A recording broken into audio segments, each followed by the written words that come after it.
Hello, Glenpool. Welcome to our January 2022 edition of Glenpool at a Glance. Hey, we've been at this video series now for 1 year, and we're excited about what's going on, the things that we've been able to share over the last year. You know, one of our core values here at the city is to always be truthful and transparent. And so when we started this video series a year ago, that was one of the reasons why we wanted to be able to share as much information in as many different ways as we can. And so we talk about things here on this video series. We share them on our Facebook page. We share across the board on our Instagram page and on Twitter. And so hopefully you finding ways to keep up with what's happening. But thank you for watching. Thank you for commenting. Thank you for your questions that we get a chance to answer. And if you've got questions or comments about how we can make this even better, or topics that you want to see us cover in the future, let us know. We love to interact with all of our residents and our businesses here in Glenpool.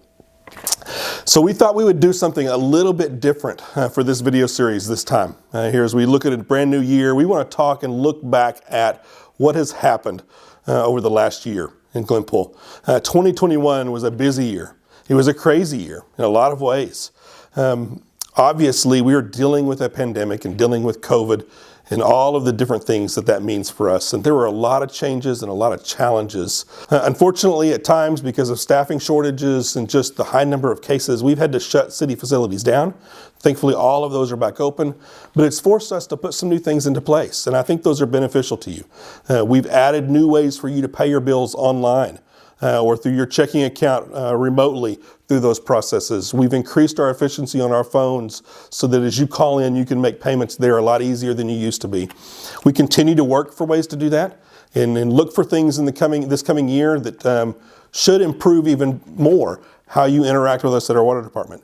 But the other thing that we've done a lot of is work with our council so that all of our council meetings now are online.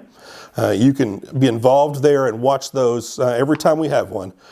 We stream those live through Zoom. And so you watch our council agendas, all of that Zoom information is right there.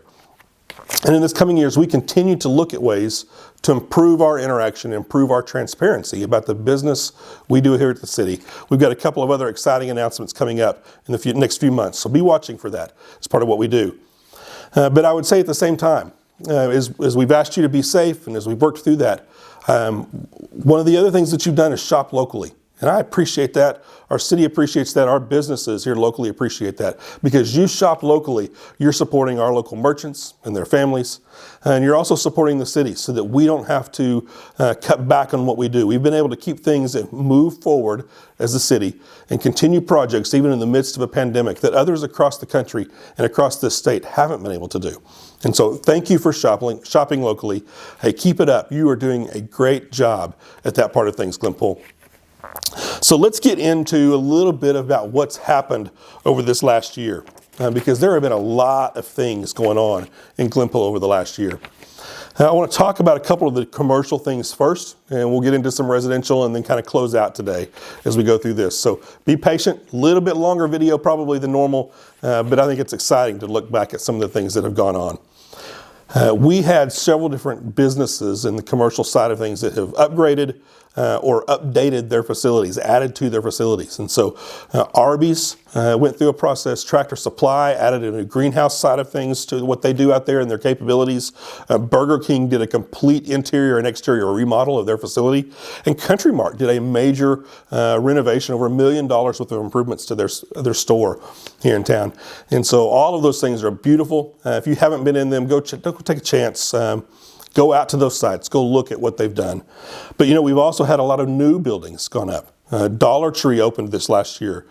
Elwood Creek Commercial Center there at 151st and Elwood opened up this year. Sherwin-Williams and Brahms both have opened this last year and added new businesses to our community. We also had a couple of other businesses that missed just slightly the December 31st cutoff.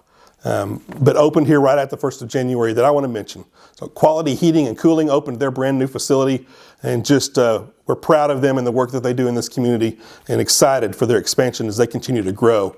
But also Same Day Auto just opened their business. And if you haven't had a chance to go down to that site yet, I would encourage you to go check them out. In addition to those, though, we have a number of other projects that are still ongoing right now here in this city. Taco Bell is underway. Wendy's is underway, Floyd's RV, Wade's RV, Frankoma Pottery is working at their site and working through their building right now.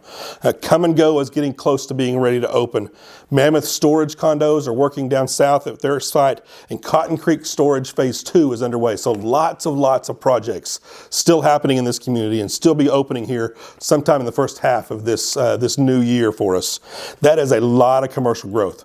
And we're excited about what 2022 is going to continue to bring here to the new businesses beyond those that we've just mentioned. Residentially, though, we've had a lot happening in our residential side as well. We opened one new facility this last year, a new multifamily style facility with Beehive Senior Living. But we've also approved Carson Trails, a brand new addition that's over 450 lots. We expect to see them under construction hopefully sometime this year, starting with all of their dirt work and their site improvements so that we can see new homes coming out of that site soon. The other projects that we approved in 2021 were Grandview Heights Apartments Phase 2 and the Redbud Senior Living Center. It is under construction right now, and so we hope to see them opening soon here in 2022 as part of that project. Overall, we had a really good year. Both our commercial permits and our residential permits were up over the previous year. And so we had 17 commercial projects this last year. That was over a $20 million investment in Glenpool from just those 17 commercial projects. And we had 86 residential projects.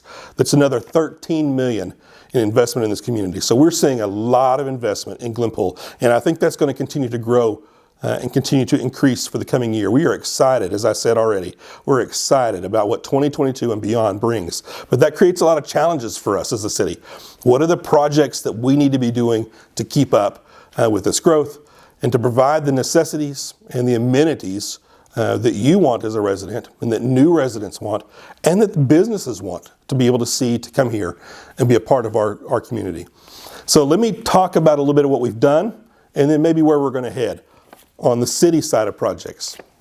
This last year, we had our first annual Red, White, and Boom Bash, and we were excited about that project. First time we've been able to have a 4th of July style celebration in town, and we are already working for this year. The council has already approved the fireworks shows. Our committee internally here is meeting and working to make this even bigger and better than last year. We hope you'll come out and join us this year. It'll be the last Saturday in June. In addition, though, we've bought 5 new police cars this year that are on the street. We've got 5 more that are coming that'll be out here just within the next month or so. Additionally, we partnered with our local VFW and a number of different businesses in town and made significant improvements to our Veterans Memorial. If you haven't been by that site yet, I would encourage you, go by there, go see that. It is a beautiful site. Thank you to the VFW and the work they did this last year to help us honor our veterans here in Glenpool. You know, we've worked in our parks and done a number of things in the park systems over the years, but this last year we fixed a problem that's been a problem for a long time that we continued to hear about over and over from our residents. Kendallwood North Park had major drainage problems. There was standing water regularly in that park. And so we spent some significant money to go get that fixed, and that project is now done. And as we begin into the spring here, we'll begin working to put equipment back in, buy new equipment, upgrade all of our different trails and all of the things that happen at that park. So it is ready for this summer. And we're looking forward to what that piece will look like out there in the designs as the council has approved a new design and new master plan for that park. So we did 22 road projects over this summer to improve our roads and improve some drainage across the different parts of the city. So over $500,000 just this year in road improvements. And then finally, the big road, the one that many of us have worked on for a number of years now, and that I'm excited to see happen as part of Move Glenpool Forward. Warrior Road is done, finally. After 4 years, 5 different phases to that project were completed. And it is in place and done. It was over $1.5 million to get that road done. Move Glenpool Forward paid for roughly $750,000 of that, and the city added another $750,000 from our budget to make sure that project gets completed and is a beautiful road there in front of our schools. A reminder, city offices are going to be closed here for Martin Luther King Day on January 17th, which means our council meeting that would normally be that night is now scheduled for the 18th on Tuesday. So just want to make sure you're aware of that update. And finally, I couldn't close this meeting without recognizing one of our retiring police officers. Sergeant Tracy Powell has retired as of December 31st after 29 years of service with the city. And so this last council meeting, the council recognized him. The police department chief Jim Martin recognized him at the council meeting. Tracy, I just want to say personally, thank you for what you've done. Thank you for your time here, your service to this city. We are better because of the work that you have done. Hey, enjoy your retirement. Hey, Glenpool, we will see you next month for Glenpool at a Glance.